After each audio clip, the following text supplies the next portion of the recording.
各位好，歡迎嚟到品頻道。我每日陪伴各位。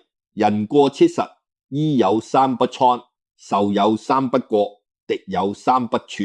古人常講：70不添衣，80不慶壽，60不似污，70不上墳啊！啲睇落平凡嘅道理，事實蘊含住深刻嘅人生智慧。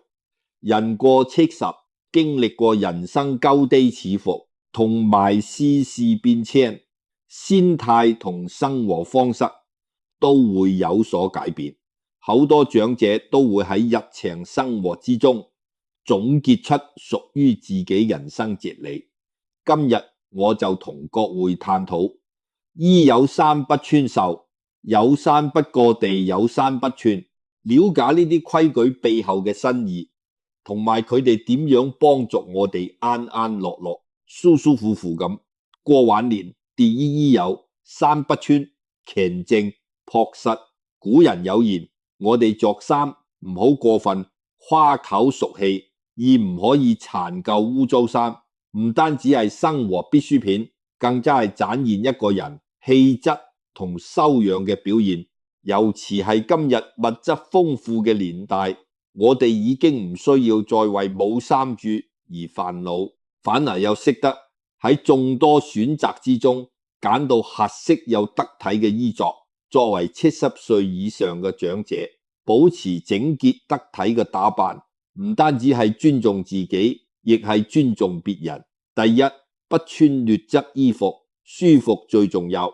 好多長者貪平，中意買幾雲正嘅衫，卻唔知道質素未必有保證。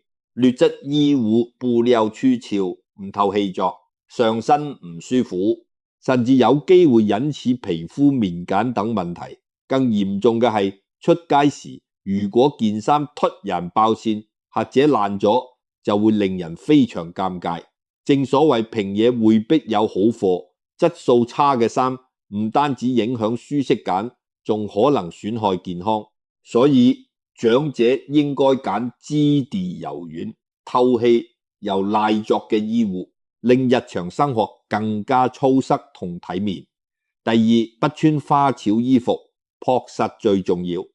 打扮得體係一門生活藝術，尤其對長者嚟講，太花俏嘅衣服並唔適合。人老都可以打扮得精神，特別係參加聚會或者社交活動時，適當裝扮可以展現神采。不過如果平時刻意模仿年輕人嘅穿衣風格，反而會顯得唔合時宜。例如露肚臍、露腿等服裝，對長者嚟講就唔太合適。簡樸嘅衣着唔單止反映一個人嘅修養，仲可以減少唔必要嘅開支，展現良好家教。第三，不穿邋遢衣服，乾淨最重要。無論件衫係乜嘢牌子，幾貴都好，乾淨整齊始終最重要。有啲長者雖然有唔少名牌衫，但成日着到皺晒，睇落好邋遢，唔單止唔夠體面，亦會影響別人對自己印象。保持衣物整潔，唔單止係尊重自己，而係尊重屋企人同其他人。思想一致，因為衣着乾淨整潔嘅長者，無論同家人相處定係同壞人來往，都令人覺得舒服又值得尊敬。相反，如果做到污糟邋遢，身上仲有異味，又有邊個願意親近呢？古人造福之士，將衣同田結合，寓意衣食無憂，就係幸福。識得穿衣之道嘅長者，其實早已掌握古人流傳落嚟嘅生活智慧，亦將幸福傳承俾下一代。第二，受有三不過，順勢而行。人老咗，助壽係好多家庭嘅傳統，好多長者都會有所期待。佢哋往往覺得，如果子孫唔幫自己辦壽宴，就係唔孝順，又或者希望記住呢個機會同多年冇見嘅親友住一住。不過喺現代社會，年輕人大多離鄉別井，為生活奔波，除咗重要節日之外，好難返屋企。就算收到壽宴邀請，好多人都只係送個利是表達心意，未必親身出席，結果場面冷清，大家都尷尬。第一，身體唔舒服是唔好坐受，安身休養。長者如果身體欠佳，尤其患有重病，就更加應該安先養病。古人雖然有衝使嘅講法，認為辦喜事可以驅走病痛，但實際上往往只會增加折騰，過分勞累同情緒似乎都有可能令病情加重。與其大排筵席，不如同家人安安靜靜咁過生日。呢份溫暖比任何慶祝慶失都更加有意義。第二，家境困難時唔好坐受，節儉為上。家境唔好嘅長者如果堅持辦壽宴，只會增加家庭經濟壓力。俗語話，富在深山有遠親，窮在鬧市無人問。年紀大咗，生活已經唔容易，又何必再為咗一場宴會增添煩惱呢？就算勉強辦咗，都只不過係禮尚往來，未必有真正得咗，反而令屋企負擔更重。所以量力而為，勤儉持家先至係長久之道。第三，子女離世後唔好坐受，免得觸景傷情。如果長者失去咗子女，仲堅持辦壽宴，唔單止唔合時宜，仲容易令人更加相揀。按照傳統，壽宴本來就係子女表達孝心嘅方式。如果子女已經唔喺度，長者再辦壽宴，只會令自己同其他人更加難過。真正有智慧嘅長者會選擇低調生活，唔結舊傷疤，唔勾起無謂傷感，簡化生活，減少應酬，少辦壽宴，先係晚年真正嘅智慧。第三，地有三不處平安快樂。人老咗出門活動更加有注意安全。60歲時可能仲可以視為旅行，但到咗70歲就要重新評估自己嘅體力同健康狀況。出門在外，安全永遠係第一位。第一，不取墳地掃墓，交俾子孫墳地，總會令人想起已故親人。雖然有溫馨回憶，但亦難免勾起生離死別嘅痛苦。長者如果經常去墳地，好容易觸景傷情途，添悲傷。掃墓呢事交俾子孫處做就可以。長者可以喺屋企或者樹廟表達心意。第二，不處煙花之地，珍惜自己名聲。長者佢尋歡作樂，唔單止有損聲譽，仲可能令子孫受牽連。如果因此捲入是非，唔單止自己冇面，仲可能影響子女嘅聲譽同前途。為咗下一代，亦為咗自己嘅體面，長者應該自律自重，遠離呢啲地方。第三，不處陌生地方，減低出行風險。陌生地方往往存在好多未知風險，對長者嚟講，去唔熟悉嘅地方，無論跌倒迷路定係遇上突發意外，都有可能造成嚴重後果。所以長者外出時應盡量揀熟悉嘅地方，並且隨身攜帶手機，方便緊急時聯絡家人。出門在外，安全最重要，選擇安全嘅活動地點同方式，先至係保障晚年生活快樂嘅基礎。總結，人到70，真正係調整心態同生活方式嘅重要階段。長者可以多啲同子女溝通，亦可以向其他積極樂觀嘅同齡人學習。子女亦應該多啲關心長者嘅生活，透過真誠交流，幫助長者到最適合自己嘅生活方式。正如孔子所講，君子和睦不同，小人同戶不和。只有一家人互相理解，互相包容，長者嘅晚年生活自然更加幸福祥和，家庭亦會更加美滿興旺。49歲女家傭，我可以隨傳隨到做陪伴式家傭，但又滿足我3個要求。我姓張，嚟自廣東珠海，我今年49歲。原本我個家庭生活過幾幸福，同丈夫感情亦都好好，而且我哋兩個仲一齊經營一間小店，當時生意特別好，每個月收入都唔錯，非常理想。我做咗10幾年生意，都賺咗唔少錢，另外仲買咗樓。本來我哋打算將盤生意做大，就係開多2間，將來交俾仔女打理。點知老伴竟然發生意外，永遠離開咗我嗰陣，我真係好傷心，一時之間都唔知點樣面對之後嘅生活。冇咗老伴，我成個人好似行屍走肉咁，完全提唔起精神。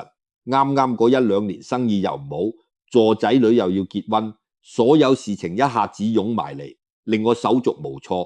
本來之前仲有啲積蓄，但係為咗幫老伴醫病，啲錢都所剩無幾，再咁落去，好快就會使晒。我當時就諗住一定有出趣，錢唔係將來連自己養老都冇錢。當時老伴離開咗我之後，屋企人仲勸我齋嫁一個男人依靠我，連諗都冇諗就直擊拒絕咗。雖然我仲後生，但我已經有仔有女，唔想再折騰呢啲事。我而家只係想份工，好好賺錢，其他嘢都唔再諗。後來為咗錢，我就去咗大城市。喺工我之前冇做過乜嘢工作，都唔知自己適合做乜。睇咗1個星期之後，有人介紹咗一份工俾我，就係做保姆。我以前都聽過保姆呢一份工作，但從來冇諗過自己有一日會做保姆。本來我唔想做，但聽人講做保姆人工幾高，又唔算難做，只有唔懶夠勤力就好容易勝任。聽完之後我都心動咗，於是我就報名參加培訓。培訓咗1個月之後就正式返工。啱啱開始照顧嘅僱主係一位82歲嘅婆婆，第一次見到佢就覺得佢好易相處，亦都好和善。我啱啱住到佢屋企嗰陣，佢知道我係新手，可能冇咁熟手，所以好有耐性咁教我。我心裏面真係好感激婆婆，冇因為我係新手睇低我，反而當我好似屋企人咁對待。無論我做乜，佢都唔會特別苛刻要求我。我有唔明白嘅地方，佢都會教我應該點做。仲有佢中意食嘅嘢，如果我唔識煮，佢都會一路教到我識為止。講真，喺佢屋企照顧佢，我真係學識咗好多嘢。生活上好多細節都係婆婆教我。婆婆一個人生活咗好多年，以前都係仔女返嚟照顧佢，但仔女平時工作忙，冇辦法情義陪住佢，所以佢為咗令仔女放心，就決定請個保姆返嚟照顧自己，等仔女可以安心返工，唔使擔心佢個生活。我推到婆婆屋企之後，佢每個月俾我4800蚊人工，工作都好輕鬆，洗衫煮飯就係陪婆婆出去行下。而嗰陣我只係普通保姆，唔使住喺佢屋企。後嚟照顧咗佢半年之後，佢就教我做住家保姆，終將人工加到6000蚊。我覺得佢人幾好，又尊重我，仲成日俾啲特產我帶返屋企，所以我就答應咗。就咁樣，我喺婆婆屋企照顧咗佢5年。後來婆婆病咗，仔女就接咗佢去更好嘅醫院接受治療。有仔女照顧佢之後，就唔再需要我照顧。臨走嗰陣，我真係好唔捨得，畢竟照顧咗婆婆5年，就算冇血緣都有感情。我同佢一直相處得好好，真係唔捨得分開，但都冇辦法，只好再對下一位僱主。離開婆婆屋企之後，我好快就再到下一份工。今次嘅僱主係一位男士陳伯，今年75歲。我第一次住到佢屋企，就俾佢屋企嘅裝修震撼到，真係有錢人。我呢，世人可能都住唔起咁豪華嘅屋。啱啱去到嗰陣，佢每個月俾我7000蚊人工，我冇多諗就答應咗，因為我以為佢同婆婆一樣都係好相處嘅人。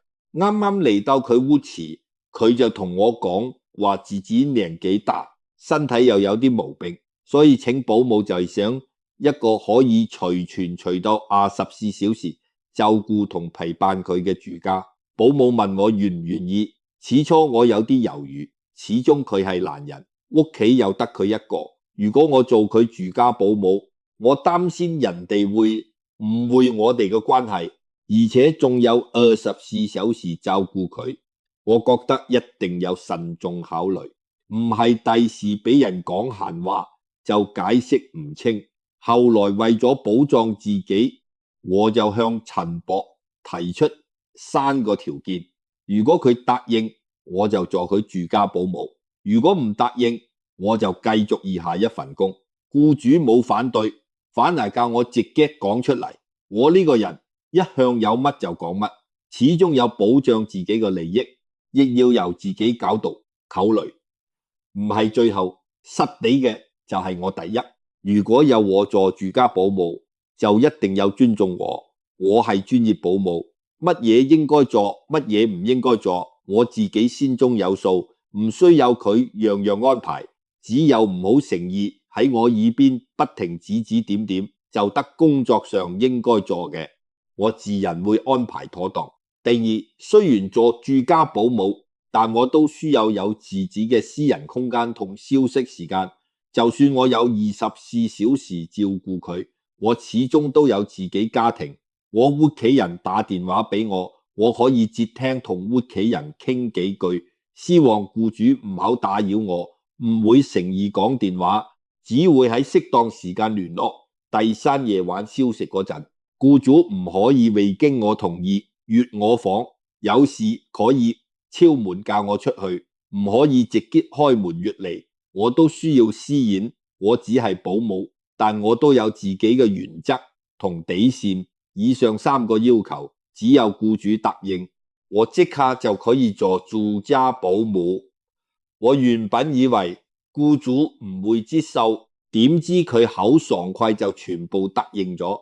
陳博仲話佢第一次遇到咁明事理嘅保姆，覺得我講得好有道理而理解我，所以只有我做好保姆本分，其他事情都尊重我，由我自己安排。就咁樣，我哋達成共識，我正式做咗佢嘅住家保姆。照顧佢期間，我哋一直相處得好融洽。佢人幾好，又好尊重我，令我更加覺得自己提出嘅要求都好合理。債款5年後又散咗70歲嘅陳博，由我負責照顧佢，但唔負責照顧佢個仔一家。我今年70歲，我姓鄧，喺廣西南寧出世。我已經退休10年，退休之後每個月都有8000蚊退休金。因為我係事業單位退休，所以退休金比較高。我係一位喪偶老人，我嘅老伴早已經離世好多年。喺我40歲嗰年，佢就因為癌症退世。老伴離開半年之後，我先慢慢走出傷痛，因為嗰陣我仲有返工養大啲仔女。如果我一直沉浸喺痛苦之中，到時唔單止賺唔到錢，仲會影響自己嘅工作。所以我唔可以因為老伴離世而毀咗自己。無論點樣都有接受呢個事實之後，好好過往後嘅日子，咁樣老伴都會走得安心。我有2個仔女，佢哋都好懂事，讀書嗰陣成績亦都好好，因為以前老伴未離世之前已經將佢哋教育得好好，所以即使老伴離開咗，佢哋都冇因為呢件事而變得唔聽話，反而越嚟越令人放心。佢哋知道我工作繁忙，冇乜時間照顧佢哋，所以從來都唔會喺學校惹麻煩。我亦都從來冇接過老師電話，話佢哋唔聽話。有咁樣嘅2個仔女，我心裏面真係好欣慰。後來隨住時間過去，我2個仔女都靠自己努力考上大學。大學畢業之後，亦都係到一份穩定工作，而我亦都唔使再為佢哋操心。為咗唔使自己再咁辛苦，我亦都減輕咗工作量。後來等到仔女結婚之後，我就選擇退休，因為嗰年我啱啱好60歲，我覺得係時候退休，好好享受生活。畢竟我已經忙碌咗大半生。退休之後，我本來打算一個人過晚年，因為我有退休金，又有樓，唔使擔心生活過得唔好。不過一個人過咗幾年之後，一位細我5歲嘅女士向我表白。呢位女士係我跳廣場舞嗰陣認識，而且一直都係我固定舞伴。我同佢跳咗幾年廣場舞，慢慢成為咗好朋友。不過我冇諗過相處咗幾年之後，佢竟然中意咗我，仲主動向我表白。我本來唔想答應，因為我一直都冇打算再街老伴。但諗到佢平時對我咁好，又好照顧我，我亦都唔忍心拒絕佢。尤其係有次我病咗，佢喺醫院陪咗我幾日啊，一點真係令我好感動。如果我答應同佢一齊，以後亦都唔使擔心冇人陪伴，所以我最後都係答應咗。畢竟我都唔想錯過一位咁好嘅女士。成為情侶之後，佢每日都將我照顧得好好，當然我亦都會好好對佢，有時仲會買禮物俾佢，咁先算得上係一位稱職嘅丈夫。後來相處咗8年之後，我哋就註冊再婚。註冊之後，佢亦都盡到做妻子嘅責任，每日都將屋企照顧得井井有條。我對佢真係好滿意。佢同我一齊之前係一位離婚女士，聽講當年係因為前夫對佢施暴，所以佢先帶住2個仔女離開呢啲年。佢為咗養大2個仔女付出咗好多，而家仔女都大個咗，亦都成家立室，佢個壓力冇以前咁大，所以先選擇退休，好好享受晚年生活。以前佢都諗過再婚，但一直都冇遇到合適嘅對象。直到認識我之後，佢覺得我係一個好男人，先鼓起勇氣向我表白。所以佢係一位敢愛敢恨嘅女士。老實講，我都特別中意呢種人，因為夠真誠，一齊生活都會過得幸福。不過就喺我以為我哋可以一直幸福生活落去嘅時候，最後我哋都係離婚，而呢段婚姻只係維持咗5年。離婚嘅原因唔係因為佢冇照顧家庭，亦都唔係因為佢對我唔好，而係佢太放唔低自己嘅仔女。雖然天下父母都疼愛自己嘅仔女，但我覺得佢唔應該日日都為仔女操心，更唔應該一直幫佢哋。畢竟仔女都已經長大成人，應該學識獨立，而唔係成日幫佢哋分擔壓力。佢啲仔女生活條件唔算好，壓力亦都好大，所以佢情一心痛。佢哋經常攞我啲錢去補貼仔女。起初我冇講乜，因為我理解佢，但後來佢越嚟越過分，竟然想攞我啲錢幫個仔買一層樓。佢個仔自從結婚之後一直租樓住，因為冇錢買樓，小朋友都大個咗，又未能入到好學校，所以佢為咗孫仔孫女可以讀好學校，就想攞我啲錢幫個仔買一層學區房，咁樣就唔使擔心孫仔孫女冇學校讀。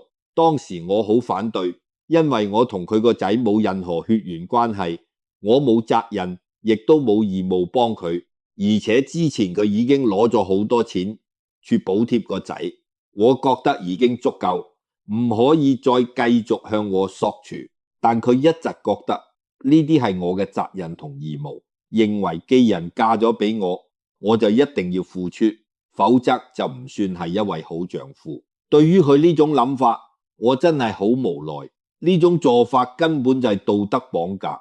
我雖然係佢丈夫，但我都冇咁多錢，亦都承擔唔起呢啲事情。點知被我舉作之後，佢竟然直嘅將個仔日家夾嚟我屋企住，咁樣就可以慳返一大筆租金同生活費。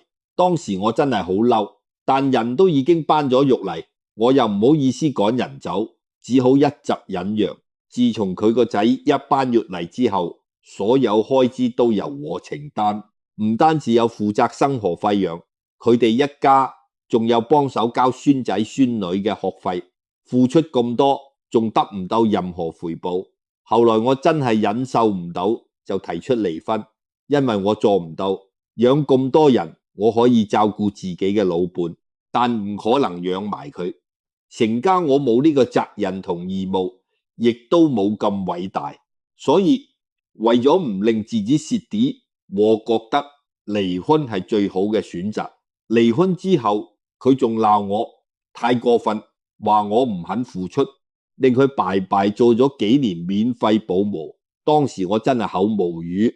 佢同我一齊嗰段時間，我啲錢全部都係佢用，平時家務我亦都有分擔，但佢竟然仲話我當佢係免費保姆，真係太過分。好彩我最後同佢離婚，如果唔係以後仲有排受。所以我都想奉勸各位，處到晚年之後，唔好以為再婚一定會幸福，有時再婚反而只會令自己苦不堪言，因為唔係所有人都會真心付出，好多人都係帶住目的而嚟，所以有時保持單身反而更好，免得將來後悔後啦。